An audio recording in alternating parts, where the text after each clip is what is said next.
This is the Dane Moore NBA podcast brought to you by Prize Picks, coming at late Saturday night. It's January 27th after the Wolves 113 to 112 loss in San Antonio tonight. We'll get to that. My plan for this episode, regardless of what happened in the Spurs matchup, was to have a little bit of a different format for this episode, and that's because on Thursday, I recorded with Alex Speers from the Athletics Oklahoma City Thunder podcast, Down to Dunk, with the plan that I would do a little 15-minute segment off the top here by myself of whatever happens in the Wolves Spurs game. And then we get to Alex and I discussing this big Wolves and Thunder matchup in advance of the Wolves and Thunder playing on Monday. Obviously, this 15-minute segment on the Spurs game just got a little bit more interesting with that being a loss. So coming up are some Spurs Wolves takeaways, and then Alex and I dig into the Wolves Thunder matchup almost like as a playoff series preview. I really like doing episodes like this. We did that last year with some of the Denver guys before the playoff series, did it back with the Grizzlies back then, so it kind of has that vibe, even though I know it's we're still here in the middle of the season. But because we recorded that on Thursday, I obviously don't have the knowledge that the Wolves would be arriving in Oklahoma City following a loss to the 10-36 San Antonio Spurs. But I still think it's a good conversation and maybe a good way to start looking past this Spurs game that I'm sure many of you want to forget. But let's do some takeaways quickly from 113-112 Spurs over Wolves.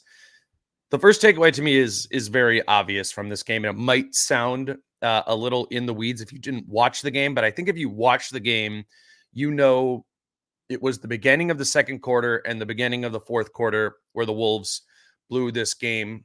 And that's because to start the second quarter, Finch put Rudy Gobert, Kyle Anderson, Shake Milton, and Jordan McLaughlin on the floor with Cat, a lineup of four non-shooters: Gobert, Anderson, Milton, and McLaughlin.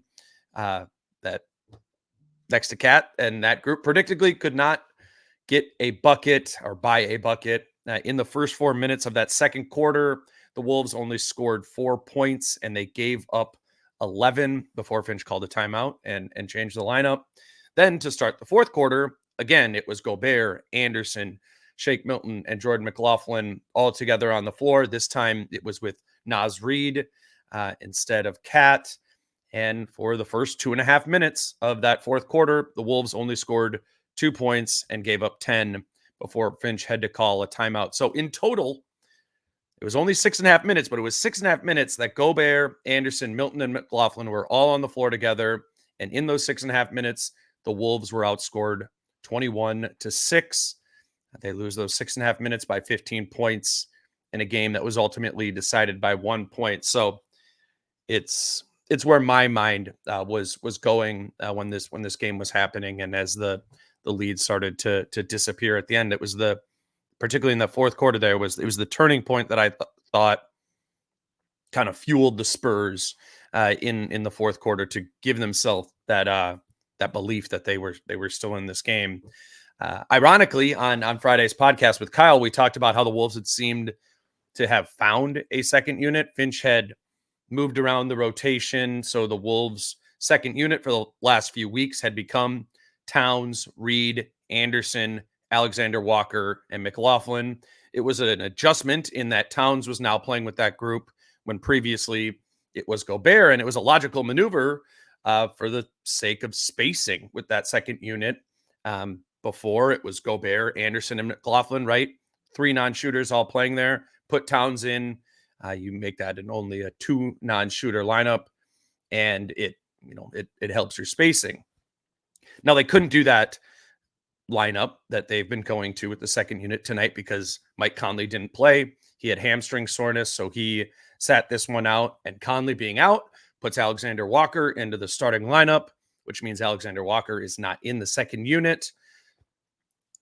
And then who takes Alexander Walker's spot in the second unit becomes the question, right? And this is where I think Finch ultimately ended up making a mistake. He chose to play Shake Milton there in Alexander Walker's second unit spot rather than Troy Brown Jr. And because it was Milton rather than Brown. The second unit, again, had 4 non-shooters out there. And again, with those 4 non-shooters, the Wolves only scored 6 points in 6.5 minutes. They were all out there together. It really blew me away. And it was, I guess just kind of disappointing. Because also I was thinking about how in Friday's episode with Kyle, I actually did a lot of defending Finch. We were talking about just how bad the offense has been in fourth quarters, and there'd obviously been a lot of like Finch needs to call more play stuff, and I couldn't put it all on Finch, and I actually still can't. I think the fourth quarter offense, which was again not great tonight, I think that is just inherently on both Finch and the players to appropriately structure and execute. But these lineup decisions, you can't put that on the players. That's a coach's decision. Losing those minutes 21-6 tonight, I mean that's on Finch. There's not really any other way to put that. It's just interesting to me why, right? Like why would Finch take this path? And I was thinking about that, and I don't think Finch is a dumb coach. So I asked myself, what is his thought process there? What makes him make what I think was not a good coaching decision? And what I think it is just Finch having a greater belief in his roster to just quote unquote figure it out than I do. Now, at the same time, there's absolutely power in belief in coaching. And I think if you just isolate this game to Shake Milton, like Finch clearly put a lot of belief in Milton in this game tonight. And individually, Milton had a pretty good game. He had 7 points, 2 assists, made the 1 3 he took, and the Wolves actually won Shake's minutes by 4 points overall. But it's kind of just the belief in that whole group and the belief in the idea that you can get away with playing 4 non-shooters or 4 shooters that aren't really respected out on the perimeter or confident to take them. And I just think this Wolves offense is too fragile to empower it with belief. They're 16th on offense for the season, just as a team overall. And they're that below average number in large part due to those spacing issues. I mean, Finch has said as much himself when pointing to reasons why this team has been below average offensively. So I don't know, believing that lineup would be able to solve their own spacing issues tonight, it proved to be naive, and it played a large role in why the Wolves lost this game, I thought. All right, takeaway 2. Anthony Edwards was not on the floor for any of those disaster lineups. He got back to being the ant that has largely kind of been come and go or MIA for a lot of the last few weeks. It was 32 points, 6 boards, and 12 assists for Ant in this one. He made 6 of his 8 3-point attempts and was 6 for 6 from 2-point range. He stacked a good first half with 17 points and 6 assists with an almost identically good second half. I thought he looked significantly more under control in pursuit of finding his spots on the offensive side of the floor. And going back and just watching some of his clips, a lot of that was triggered by advantages created in 2-man game with Rudy Gobert. If you watch his assists or his buckets, a lot of it was opened up by Rudy, but a lot of the assists were too. Edwards had 2 assists. 2 of his 12 assists tonight were to Rudy Gobert in this game. They were both pick and rolls where he effectively hit Gobert on the roll in pick and roll. And I looked it up, and those were actually Ant's 26th and 27th assists to Gobert on the season. You might remember that number 27. Talked about that before. Last season, Edwards and Gobert shared the floor for 1,639 minutes over the course of 67 games that they both played in. And in those 67 games, Edwards only had 27 assists to Gobert for the entirety of last season. Now with 26 and 27 tonight against the Spurs this season, Edwards has 27 assists to Gobert in 1,106 minutes on the floor together over the course of just 42 games that they've both played in together. So again, it took 67 games last season for Edwards to feed Gobert 27 assists. This season, 42 games to feed Gobert 27 assists, which means they're on pace for, nearly double the Ant to Gobert assist from a season ago. And we've been talking about this. We've been noticing that there's a better chemistry between Ant and Gobert, and it's leading to more and better offense between the two of them in two-man action. And that's been an encouraging sign for all the season. I just thought the 27 assist numbers lined up good, so I wanted to lay that out there. Takeaway 3, final takeaway. The Wolves played down to their competition in this game to the Spurs. Not only did they play down to the Spurs level, they kind of played the Spurs game. If you did watch the game, you saw that right away.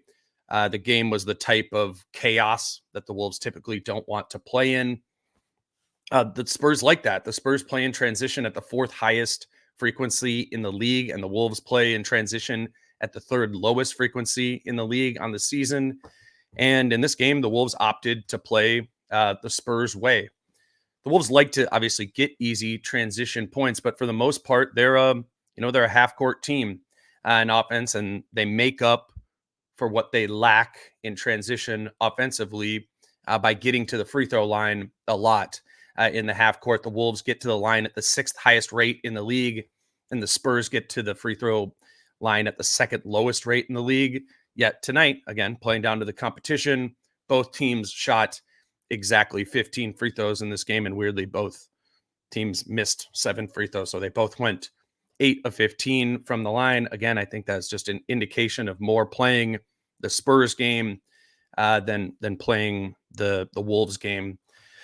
And yeah, this playing down to the competition thing was something that largely defined this team last season. We remember the record against bottom 5 teams in the league last year, and that was something they seemed to really stomp out of their identity at the beginning of this season.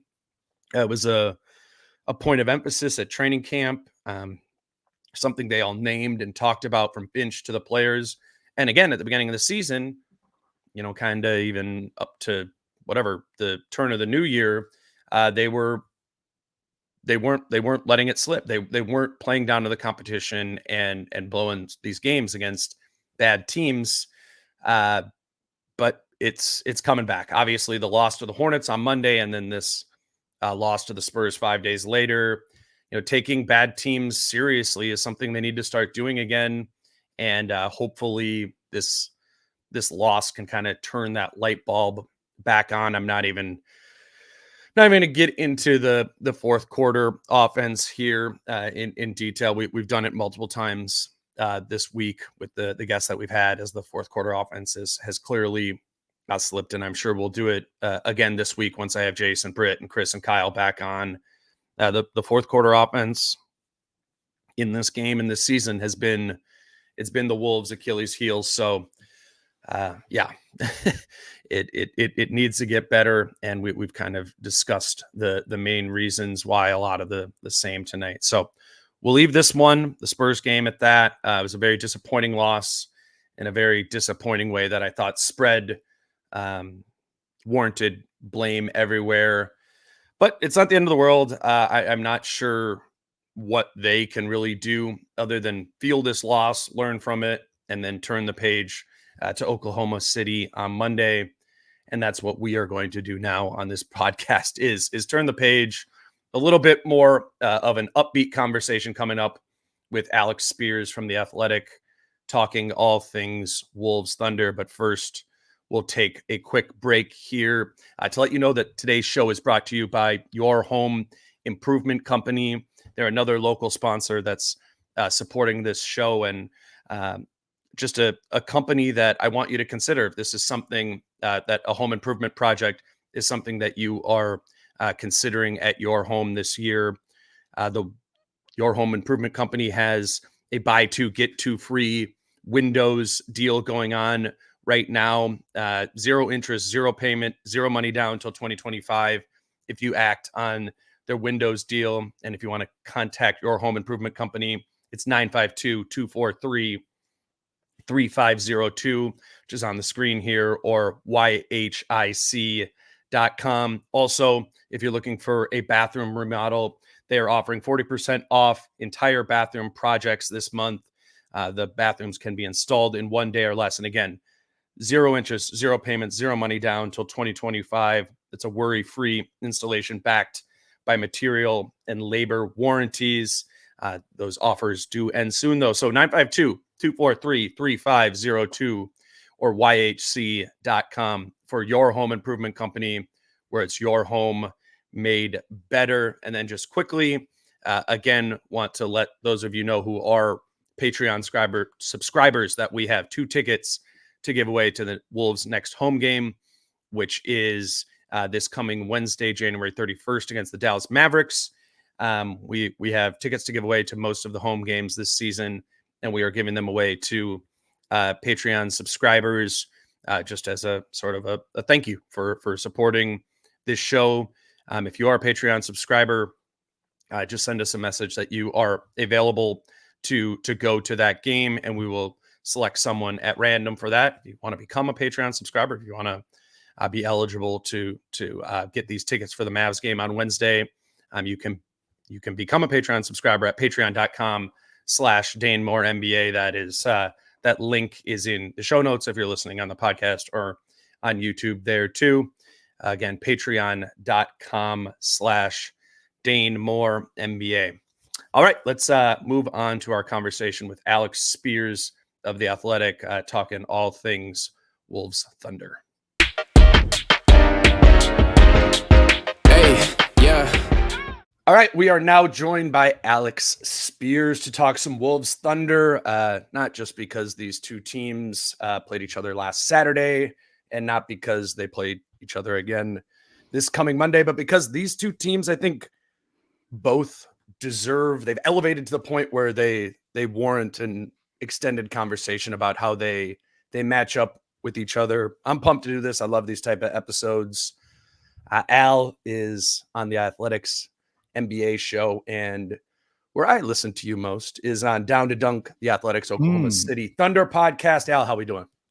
We're doing great. This is probably the first time that Thunder fans, it's been like 3 years since there was even a reason to have a conversation like this. Like, who cares about how we match up with any team for the last 3 years? And so it's nice to finally be talking about this kind of stuff. We're kind of ramping up for the playoffs, getting ready for it. I clicked on your Twitter this morning, which I guess to listeners at Al Baby Cakes on Twitter, and your what is it? The header photo, right? What is that? The Thunder team from like a few years ago, and so I was literally like 10 minutes ago when I clicked on that. There is an interesting thing, I think, in a fan base or people who cover teams who have been really terrible, that there is this like trauma bond to like some of the most terrible teams, And so, I'm seeing like Darius Baisley up there or whatever. And I remember those Thunders teams. I was into those teams. And I think about it here, like with the Wolves, and if we ever like reference, like the early Wiggins years or something like that, like people will just come flooding in and they'll be like, oh yeah, I loved so-and-so off the bench and all that. Like there is a weird thing about that in the NBA, right? Where it's like, when you are an all 82 game guy for your team and that team wins like 20 games, there's just like a connection there that's different. Well, that's why we're so insane about Mike Muscala, because and why, like, when the Pistons traded for him, I was like, hey, this is actually like a pretty big deal. Totally. I sound like a crazy person, but when he was in Oklahoma City, he legitimately helped Shea, because it was at a time when he was the only spacing we had. Yep. And those lineups were kind of like the proof of concept of, hey, you put shooters around Shea, it's going to be awesome. Like every time he was on the court with him, and the same with like Lindy Waters, who was a two-way guy. He's still a two-way guy.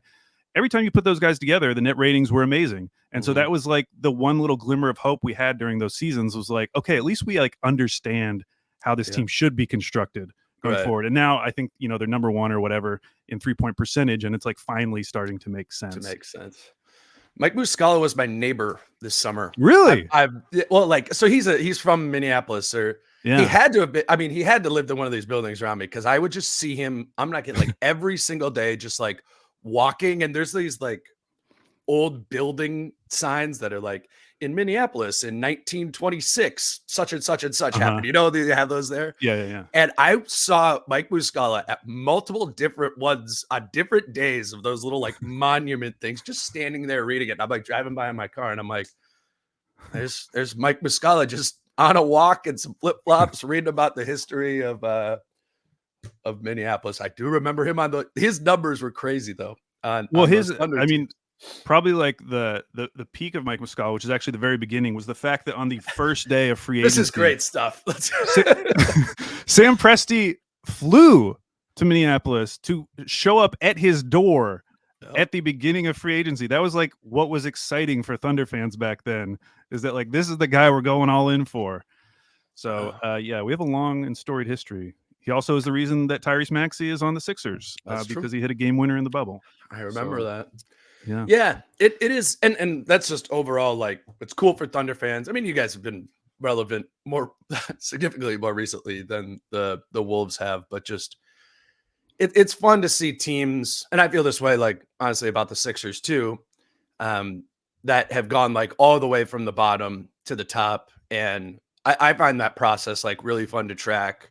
I think you know this, like the Thunder have just been like a kind of side pet project that I probably over the past 3-4 years have followed as much as any other team in the NBA, just because I think it's fascinating what the Thunder are doing. And I think if you were watching, you kind of knew they were going to get to this point, maybe not this good, but to a point where they were going to be good before they'd really cashed in on hardly any of those assets. So I find them a very interesting team. I think it's a team I'm decently well-versed in. So I think that will make for a fun conversation here.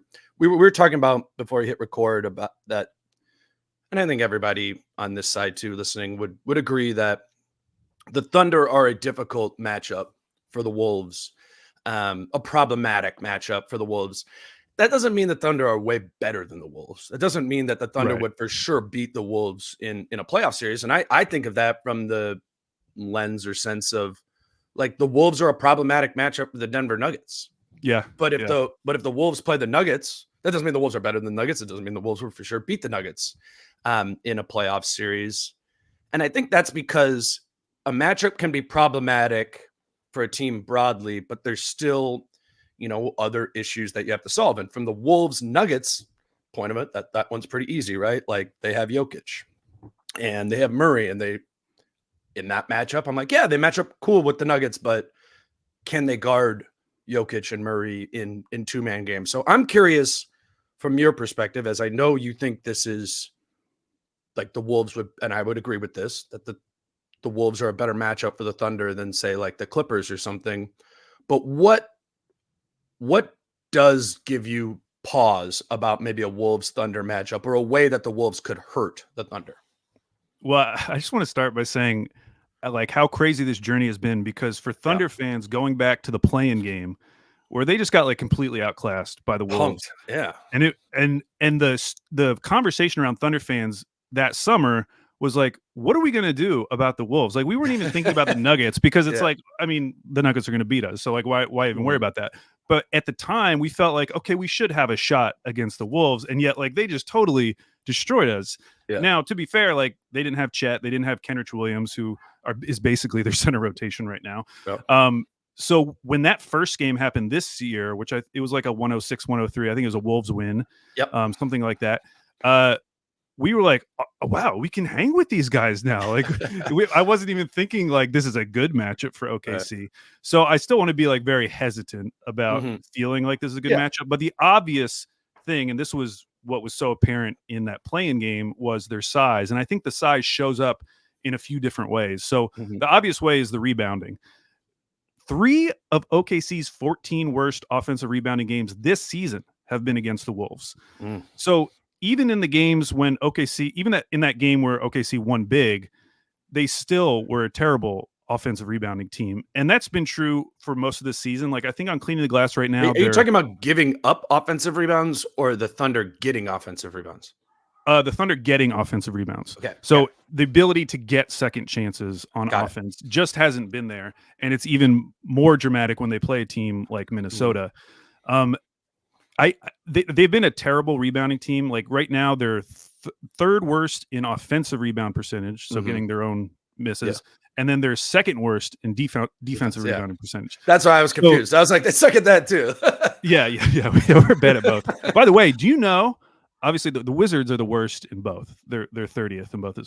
But do you know who the second worst offensive rebounding team, so getting their own misses, is? This kind of blew my mind. It was not a team I would think. Is it Milwaukee? It's the Lakers. Weird. Of all team, which is also a team that I was trying to do doing something like that. I'm like, I know they're going to be big, and it's weird because I feel like I've seen Anthony I don't know. Yeah, I know it doesn't. It must be nobody gets anything on the offensive glass than Anthony Davis. Yeah, but I think that is a really important thing because it does limit OKC's ability to get second chances, and as we'll talk about later, like the way they make up for that is by turning the ball or getting Minnesota to turn the ball over and get out in transition and do really well there.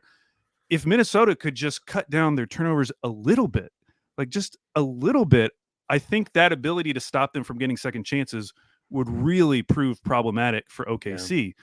But for right now, it hasn't been like as big of an issue as it probably should be.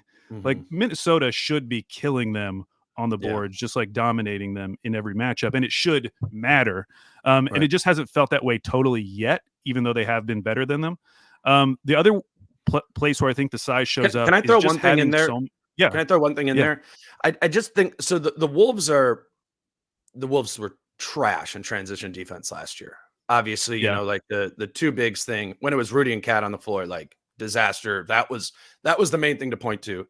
They're now like fourth lowest teams against them in transition frequency. Like they've really rectified that transition defense problem. But now you're at the point where it's like so good, and the Wolves aren't a great offensive rebounding team. And you start asking yourself, like, should we be sending more guys to the offensive glass, right? You know, maybe particularly against a team like the Thunder, who you would likely get more of those offensive rebounds against. But it's a double-edged sword, right? Because the Thunder are fast and quick, and they're going to get out in transition against you. I think it's a question against teams like the Thunder, but even just more broadly, if you're the Wolves, of like, yeah, I understand transition defense was a priority this season. We talked about it a million different times last year. You've kind of got better at it. Your offense is bad. You have a big team that can offensive rebound. Should you be doing more of that? And I think that's a question that they need to answer. And if it was a Wolves Thunder playoff series, you got to, if you're Chris Finch, that might be a way to hurt or, you know, kind of like decapitate the Thunder. That's what it was in the play-in game, right? Like, they killed them on the glass, and that was about it. The Thunder didn't have any way kind of out from there. But sorry, continue. Well, and I think a team that kind of fit that model was the Grizzlies of the last couple of years, who like half-court offense was terrible, but they were such a good offensive rebounding team. They were leading the league in like all these second chance point stats, and they were able to make it make sense for them. The other way the size shows up is I do think they have like pretty good length for SGA and J-Dub. Like having Ant, Nah, McDaniels, all those guys have 6'9" or longer wingspans. Like I was just talking about the Lakers, like teams like LA, they have zero options for SGA and J-Dub. Right. Like they really have no one to throw on those guys. It's like Taurean Prince, and then I don't know who else. They thought it was Cam Reddish, and then they're like, it's not Cam Reddish. So I do think that matters. And I think one way it shows up, and this is in addition to having Gobert at the rim, is that they've been pretty good at limiting OKC's rim attempts. Like in all three of those matchups, Minnesota held them below their average in terms of rim frequency. And I saw that Minnesota's defense is second in opponent rim frequency, like not allowing rim attempts. And that's super important with a team like OKC, whose entire offense is predicated on this like driving kick, just relentless driving kick. And when you have someone like SGA, who this blows my mind, but he is shooting 72% at the rim. If there's any way to limit those attempts, that's great. And they've been pretty good at that. And part of that is Gobert at the rim, and part of that is having like really good length, because when SGA has struggled, it's usually been with someone who has a lot of length. Like the name that always pops up for Thunder fans is Herb Jones. Yeah. He always plays him really well, even though like Shea has had good matchups against him, but that length has bothered him somewhat. And so if you can just keep them in front of you as best as you can, I do think that is one way to slow them down. I mean, that offense that OKC had in the last game, I mean, that was terrible. That was their worst half court offense of the season in that game. So I do think like Minnesota defensively does cause a ton of matchups. And I think all of those issues are magnified when you move Gobert onto Giddey. Yep. Which is what they did in the last game. They felt really good about that in the locker room. I mean, that was kind of, yeah. Like I asked Gobert about it and he was like, I probably have that clip somewhere, but I'm not going to be able to find that in a second. He was like, no, this was the right shift to make. And they feel good about that match. And the other shift too was they put Ant on SGA to start the game, whereas Jaden McDaniels had been guarded in the first two. Jaden had been on Shea, and now Jaden eventually gotten some foul trouble kind of in that game and whatever, as he complained about Shea's foul stuff afterwards. But I think that's the best way for the Wolves right now to play defense is to put Gobert on the non-shooter. And I think that's the best way for any team to play against OKC. Like if you're not putting your center on Giddey, like you're losing out something, because Giddey had a stretch. He had 21 games this season in a row where he averaged 43% from three. But like most of the time that is not happening. Over his last 10, he's shooting like 25% or something. Like so it's back down to that low. And it's not just that playing off of Giddey allows Gobert to stay at the rim, which is huge because he can help contest the rim attempts. He can limit them. It also takes away what makes Chet unique, because if a center is on Chet, he's pulling them away from the rim with his shooting. He's also been really good at attacking closeouts. Sorry if you hear my dog. Yeah, all right. The 16-year-old demented Chihuahua. It's terrible. You're good. Don't worry about it. But the other thing is, like, if you stick a big wing or forward on him, he can still shoot over them, but he's not shifting the geometry of the court anymore. It's not like he's strong enough to punish those players in the post. Like, he's not that type of center. Right. So I think there's like this downstream effect of putting a center on Giddey that just kind of disrupts their whole offense. And it didn't like totally play out that way in the Minnesota game because Minnesota was turning the ball over so much. So like that starting unit looked good. But I think in the playoffs over a 7-game series, if you keep doing that with Giddey, like it is eventually going to pay off. And one thing that I think is fascinating is Mark has been way more willing this season to sit Giddey.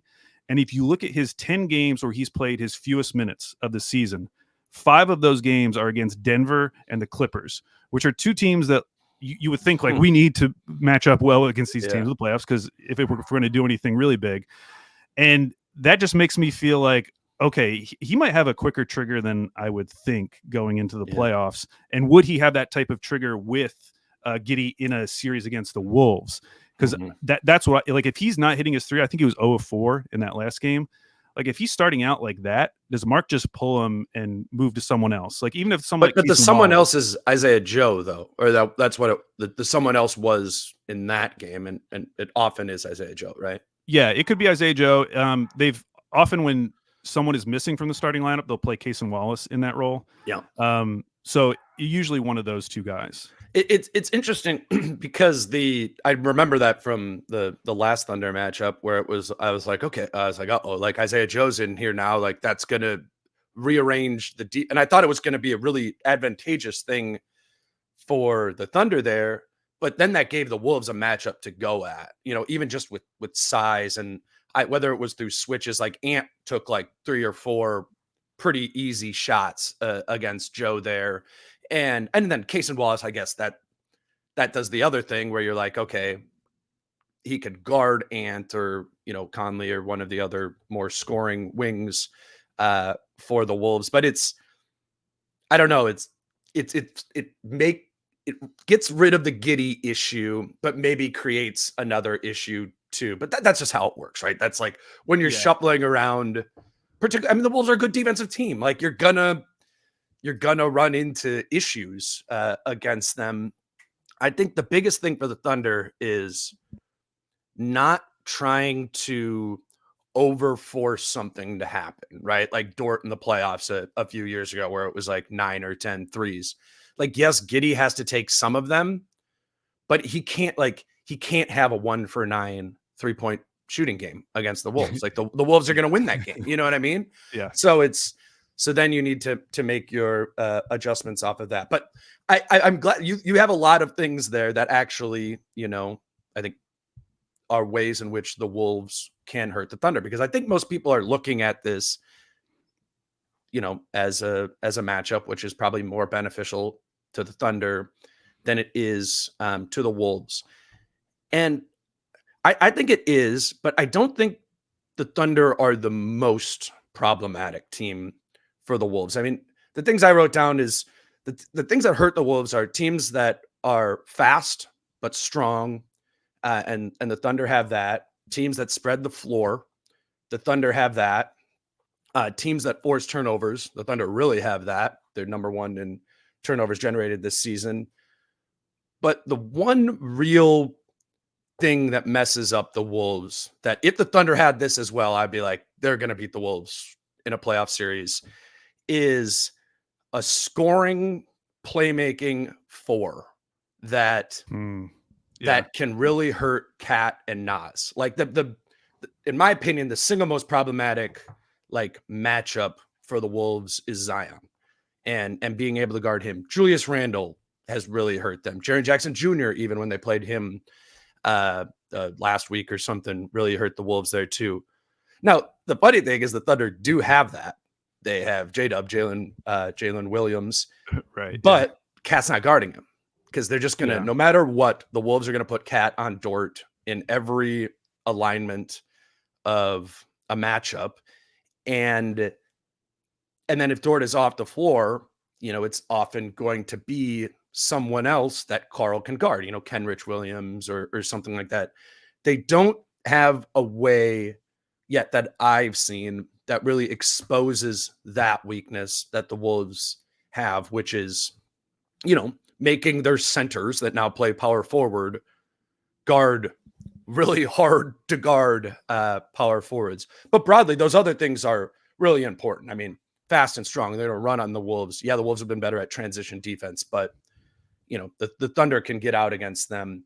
That fast and strong thing, they can double Cat in the post. Like, they don't need to double him on the catch. Like, J-Dub or Kenrich Williams can kind of hold them for a second, and you can double off the bounce there. And that's always been a problematic thing for Carl. Guard him with a small and bring a double. They can do that effectively. And then they can spread the floor, drive and kick game. That's an issue for the Wolves too. But I don't think it's like a strikeout, if that makes sense. Like they have. Oh, totally. In fact, they have issues. What happened in that last game most nights is going to work, which is Dort. You mentioned Dort. Like, Dort was way too aggressive on offense. Like, he reverted back to the last couple of years of Dort. I wrote down his usage percentage year by year. It's been 21.7, 23.3, 19.8, and then this year finally 15.3. Like, he had finally kind of shrunk into the role he needs to be in. But you saw in that game, he was very willing and very aggressive at going after Towns for some reason. I mean, and it worked out a couple times, but at the same time, that final play when he got the foul on Cat, he was out of control. And as he's driving, I'm like, Dort, please stop. What are you doing? And you look at the 3-point shooting, if you just lump Giddey and Dort together, because those are the two guys that teams want them to beat, or want to beat us. They shot 3 of 11 from 3. That's great for an opponent, because they only took 24 threes. So it's basically half the threes on that team were taken by these two really streaky shooters. I know that Dort has been a lot better this year, and part of that is because of that reduced role. But I think they have the recipe. Most nights, Dort isn't probably going to shoot 3 of 7 from 3 in the playoffs. Just the fact that he's shooting 7 threes, I think, is good for the Timberwolves. You much rather him doing that. So, they won that game, but I actually think their setup will win them those types of games more often than not. I think they were a little unlucky. And then the turnover thing is just absurd. Their turnover percentage in these 3 games, 21.1, 21.6, 19.6. That's so that last much. one wasn't even the worst. That last game they just did 21. I think it's 65 turnovers in the 3 games. Okay, and I get hesitant about being too confident about that, because like when it's something like shooting or something like size, where it's like that's not changing. Like no one's Yeah. going to suddenly grow on the Thunder. Like the Timberwolves are always going to be bigger. But when it's something like turnovers, like yeah, it feels good right now, and it feels like this really interesting part of this matchup in the Thunder's favor. But like, are they really going to be that bad? Are they really going to turn over 20% every possession, like of all I their don't know. possessions to the It's been Thunder? happening though. And it's I think it's a product of as the season goes on, the Wolves get scouted more and more, right? And I mean the huge shift, and my listeners know this, is Kyle Anderson shot like 41% from three last year, and he is just like total yips stopped taking them. He actually made one in that Thunder game, which was like, whoa, like Kyle Anderson took and made a three, but the just foundation of spacing that the Wolves have is terrible and has gotten worse over the course of the season. As Anderson was a corner shooter last year. That's gone. Obviously, Gobert is not shooting, not giving you any spacing help. They put Jordan McLaughlin into the rotation, who hasn't historically, been a shooter, in place of Shake Milton, who shot 38% from three last year, or in place of Troy Brown, who is in theory, a shooter too. So they're just playing like half their guys are questionable, if not zero shooters from three. And that just leads a team like Oklahoma City. They don't even need to like be blitzing Ant and trapping him and pick and roll. They can just play solid and load up. I mean, they're just doing like boxes and elbows against the Wolves. And they're just like, okay, come in here. Like, Ant, if you want to try and get downhill, maybe you will be able to get past Dort or anything, which he struggled with in the last game. But like, we're going to have like two or three more guys here, and you're probably not going to really be able to run pick and roll and find Rudy on the lob, because we're going to have a tag guy in there every single time to do that. It's not an isolated incident to the Thunder. This is happening almost nightly, where the Wolves are really struggling to not turn the ball over, because Cat and Ant want to get downhill through the middle of the lane where Rudy is, and they just don't have shooters to spray it out to. So, I mean, as we're now starting to talk about trade deadline stuff, that's my number one need on this team, is a movement shooter that can kind of hunt the open space and move while Ant or Cat are attacking downhill. And then if a team like the Thunder is playing boxes and elbows, like you get that guy 5-6 threes off of, kickouts. I think that maybe changes the dynamic of it. But if they aren't able to find that, like, which nothing's going to change by Monday when these two teams play, the Thunder should absolutely load up on that again, and that will probably lead to 15 to 18 or more turnovers again. The Wolves have not been able. They haven't. I mean, dude, it's been in every night. I mean, this team's below average offensively, and it's because of it's because of the turnovers that they do have. How do you kind of like? Yeah, go ahead. I was going to say real quick that was like the big dip. This is why I'm so much more scared of the Clippers, because like their 3-point shooting is such that like you can't really have bad nights from Giddey and Dort. Like we just saw the Thunder win a game where like Giddey was terrible against the Timberwolves. If he has that game against the Clippers, like they're dead, because it's not just that they're a really good 3-point shooting team. It's that all that volume is concentrated in the players who are going to be on the court the most. Yeah. It's PG, Harden, Kawhi, and Norm Powell. Those guys are shooting insane percentages. I mean, Norm Powell's like at 45% or something. Yeah.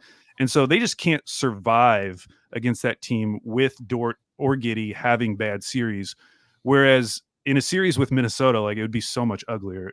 But like they would have a chance to survive some of those games if their threes aren't falling.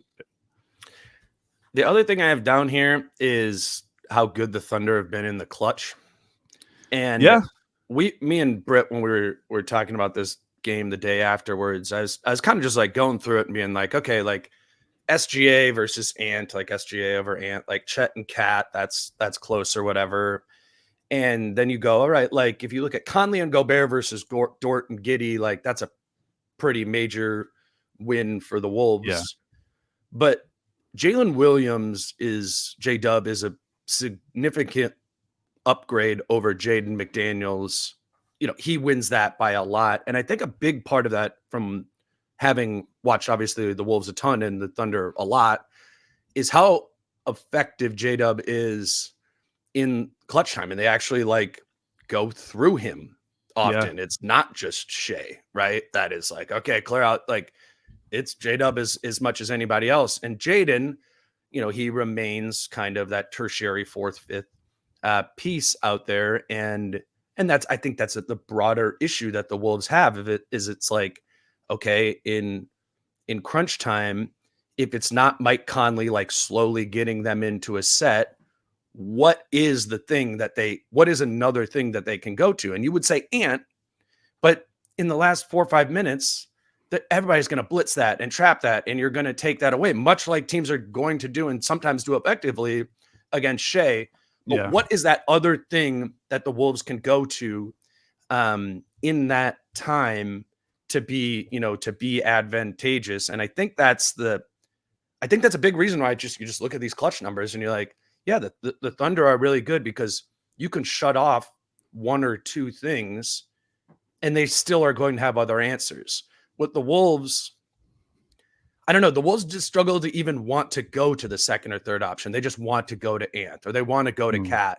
And it's in very predictable, obvious ways that defenses are loading up against, which leads to the turnovers, which leads to ultimately ineffective, offense in particular in those times. So I think that's another like just global sort of leg up with the Thunder have. And to be honest, like that was OKC second half of last year and even beginning of this year. Like this J-Dub thing has really just been like within the last month and a half to 2 months, because at the beginning of the season, like Giddey was still taking more shots. He still had a higher usage than J-Dub.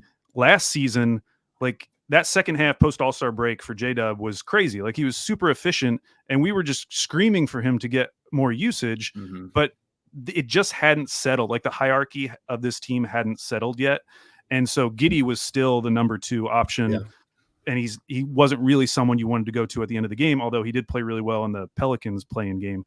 And it's just been within this last month where J-Dub has finally been willing to like take that mantle as like, no, I'm the second best player on this team and I'm willing to take these shots. I mean, that the game against Portland, which Portland should have won, they kind of got robbed. But like that final play, they called it for J-Dub to take that final shot over Shea, which is, I don't know if that's the first time that's happened. It has to be the first time. Well, I don't know if it's been called, but I mean, and you're watching obviously, but like it gets to J-Dub in clutch time often. I don't know if that's second side or whatever, but like there's a lot of Jalen Williams usage late in games, at least from what I've seen. I don't know what the usage rates are. There definitely is. And it started out as like Mark finally started going to him at the beginning of the second and the beginning of the fourth and being like, hey, this is dub time.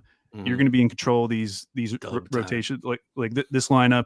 And he was so amazing. And a lot of times he's pairing him with Chet, with Vasilij Micic, which I think works really well to have another ball handler out there. But yeah, as that's gone on, now that's like bleeding over into clutch time where it's like, okay, now Shea comes back in, but like they can play off of each other so much better than they could last year, where J-Dub was just always deferring. And I think there was a part of it where like J-Dub was a rookie last year and just didn't want to come in to a team that had kind of had like a young core that was establishing itself. I mean, Giddey was in his second year and he didn't really want to be that guy yet. And it seems like he wants that now, which has just changed it changed the ceiling of this team. Totally. Because yes, it's great to have an MVP caliber player like Shea, but like you said, even when you have someone that good, like the Wolves do with Ant, like there's a lot of things teams can do to kind of sell out. And so to have that kind of, I don't even want to call him like a I don't even know what I'm trying to say, like a release valve. He's more than a release valve, but having like a true number 2 on this team offensively at the end of the games. Yeah, it's been massive. It's been massive. And it's something that I honestly was not expecting to happen this season. We thought he would just continue what he did at the end of last season and that would be good enough. Yeah. If like the end of last season, if at the end of last season, he was a release valve, that release valve has turned into a Robin to Shea's Batman, it's evolved and grown as you would expect a 21-year-old to become more and more. The last time the Wolves will play the Thunder in the regular season is on Monday. Obviously that's before the trade deadline. And if the next time they were to match up, it would be in the playoffs. How do you think this Thunder team will look different then in terms of how it could evolve through the trade deadline? It's so tough because there's like a segment of the Thunder fan base. It's like, hey, we got all these picks. I don't care what the price is. Like, just go get whoever it is, Markkanen, Mikal Bridges, like whatever. Just pay him whatever you need to do to get him in here. And there is a part, like the slot brain part of me would love that. That'd be so much fun. But realistically, the thing I want is, and this kind of goes back to something that I think Minnesota does have an advantage, which is that they're good at getting to the line. They're 6th in free throw rate. And I do think that could become an issue in the playoffs with our big man depth. Like if you can get Chet into early fouls, and now it's like, okay, we want Dort, to bring Dort too. If you can get Dort in foul trouble against Ant, like that's that's now true. you're getting to Chet more. Ant's getting to Chet more, which is going to increase the likelihood that Chet gets in foul trouble. And then Anyways, continue. But with the big men, like their natural like inclination would be to bring in Kenrich. They love playing Kenrich as the small ball 5. Those lineups have been really good. I don't know if they're as willing to do that against the Timberwolves, which mean now they're going to the other Jalen Williams, who, he's shown flashes, but at the same time, like if I'm seeing big J Will minutes in the playoffs, it's probably not going to be good for the Thunder. So that position, like that backup big position, break in case, in case of emergency, that's kind of what I want. The problem is that the Thunder aren't just going to go out and get someone like a Clint Capella. I don't think. Like they are only going to get a big who fits into their system, which means the main thing is being able to make quick decisions, being a pretty good passer. And that's why Thunder fans are just like obsessed with Kelly Olynyk right now, because he does kind of check all the boxes that they really would be looking for, in that he does have a little size. It's not like he's some amazing defender, but like he's big and he can shoot and he can pass. Right. And so that's why we look at him as like, oh, this would be the perfect like small to medium sized move where he'd probably come in and play like 15 minutes a night, but he could really help us in some of these series where if Chet does get into foul trouble, it could be like a major issue for this team. Yeah. Yeah. It does seem, and from listening to you guys, or just like in general, kind of knowing or being able to glean how Presti works, it isn't going to be, the Markkanen. And I've always thought like getting Sabonis back there would maybe be an awesome fit. But obviously that's like, that's not a realistic one there. So it is more the medium move. And I think Olynyk would help them. I don't know if it would help them in this matchup that much. And I don't know how much it would help them against Denver or it wouldn't be none, but I think it would be more nominal the better the opponent is, how much a Kelly Olynyk or just like any sort of, middling move would do.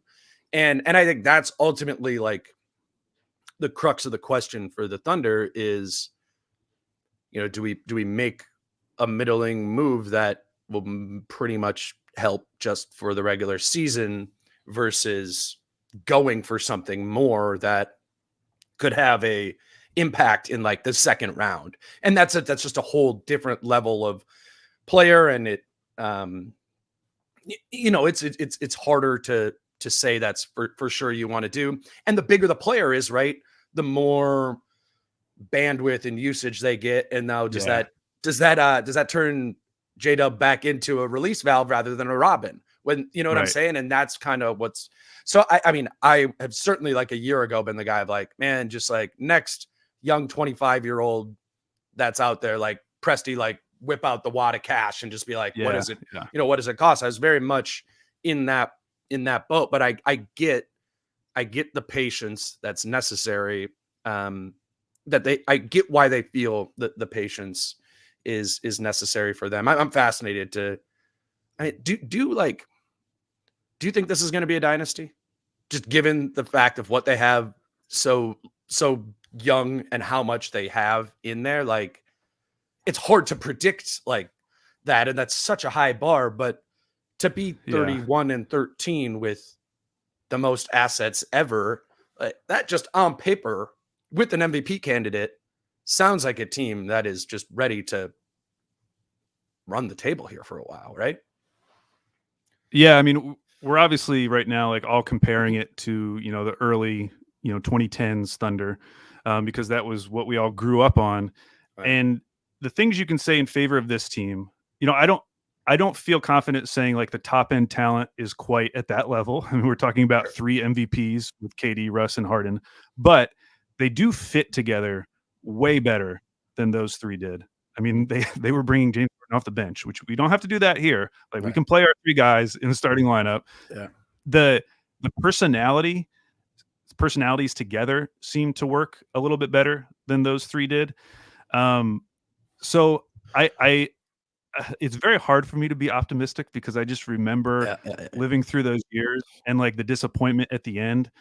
But like you said, the biggest difference is the assets, because the hardest thing for the Thunder during that first wave was that they could not get free agents to come. Even having guys like KD and Russ, like they tried so hard to get Pau Gasol the year he went to the Chicago Bulls. And he ended up saying that he didn't come because it wasn't as cultured of a city. They didn't have the opera. These are like, he gave some quote like that. Like, it just killed us because it was like, dude, you could play with KD and Russ. Like, we could win a championship. And the other thing, it's. Well, I was going to say. Go ahead. Okay. I was just going to say like that the and this is a whole like separate podcast and tangent, but like the salary cap environment is different now. That it was brutal back then, and like teams and players, like there is a factual trend that it is just players are going to where the market gives that to them, and particularly with the mid-level exception, right? Like, if the Thunder have the mid-level exception and all things are equal, and the player's looking at a $13 million a year mid-level exception from whatever team versus another, like that's just what you're going to get no matter where you're going to get it. And I think back then it was, I don't know, like there was more of it mattered. Like the money differences were more nominal, and it's shaping out to be a more pure market, I think, in how the salary cap has evolved in 15 years since those teams.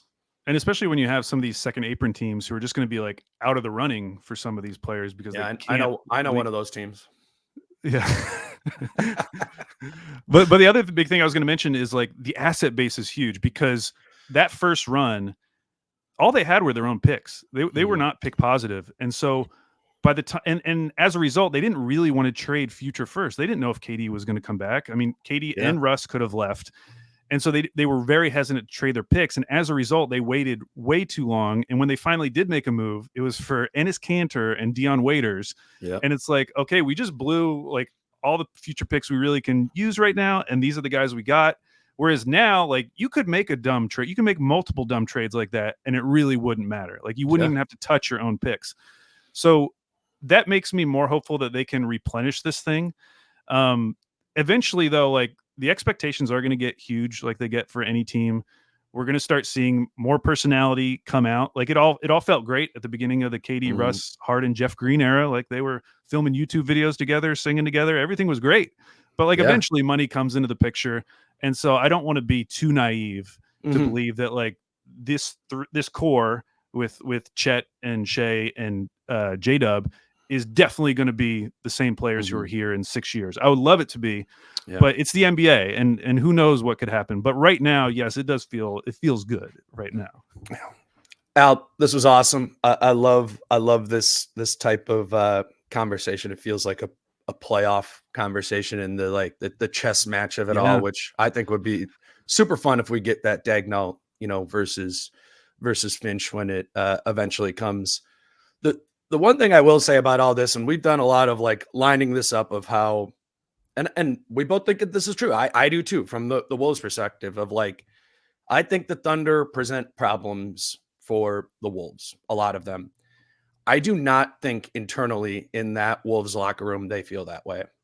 It wasn't, I won't say the player's name because it wasn't like when we had the microphones on, but after that that last loss to them, I went up to a player and I was like, this is the only team that's like beat you twice.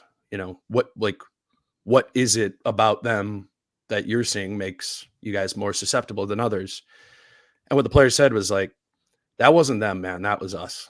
Like the 2 times we lost to them, we beat ourselves. And I know like some of that is like the cliche you would expect from a player. But I do believe that is real. And we have like a statistical anecdote to go to it. They turned it over 65 times against this team. They turned it over 21 times to that. Like if they don't turn that ball over 21 times in that game, they turn it over 11. And, that allows the Thunder to not make that comeback in the fourth quarter. And the Wolves win that game by 19. How many of these bullet points that I have written out here, like, are we saying the same shit? You know what I'm saying? Right. Like it's not, I think there's a world in which I, myself, and you are overrating some of the advantages that the Thunder have simply because the Wolves right now are playing immaturely, and have played immaturely. Yeah. And I mean, one of the most immature things is to not be able to think the game well enough to not turn it over. Right.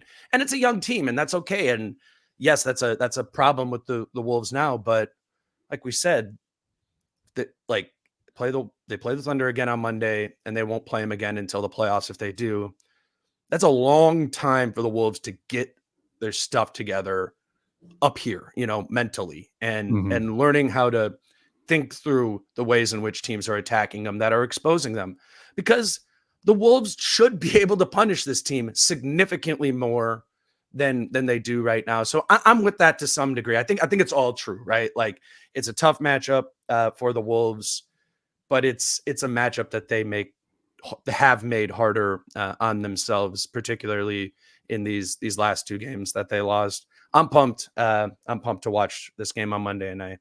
Yeah, and like you said, or actually, as I mentioned earlier, like I do think defensively they have the recipe, like especially against the starters, like they have the recipe to where right now I feel like we're talking a lot about like what adjustments could the Wolves make in response. I would not be shocked if after that next game we're talking more about like, okay, what adjustments do the Thunder need to make next time they face the Wolves? Because if they get a bad Dort game combined with a bad Giddey game, like it'll look totally different. Yeah, it'll look completely different. And Mark will probably have to pull at least one of those guys. And now we're just talking about totally different matchups. So yeah, I think that it is kind of like teetering right now, where it feels like this matchup seems like it's favoring the Thunder, but it could easily flip this next game because the defense that Minnesota, the problems that Minnesota's defense brings to the Thunder are in some ways unique and in some ways things that every team should be doing against the Thunder. And I think as more teams do that, it'll be good for the Thunder because they need to face it. But also we could see another drop off like we saw this was like 2 months ago now, but Houston was the first team that put their center onto Giddey and it like completely threw off the team. Yeah. And it feels like they kind of figured it out, but I just am waiting for it to happen in the playoffs because I just think it'll be a different beast. And I'm still so worried about that specific matchup. Well, and the best center in the NBA to do that with is Rudy Gobert.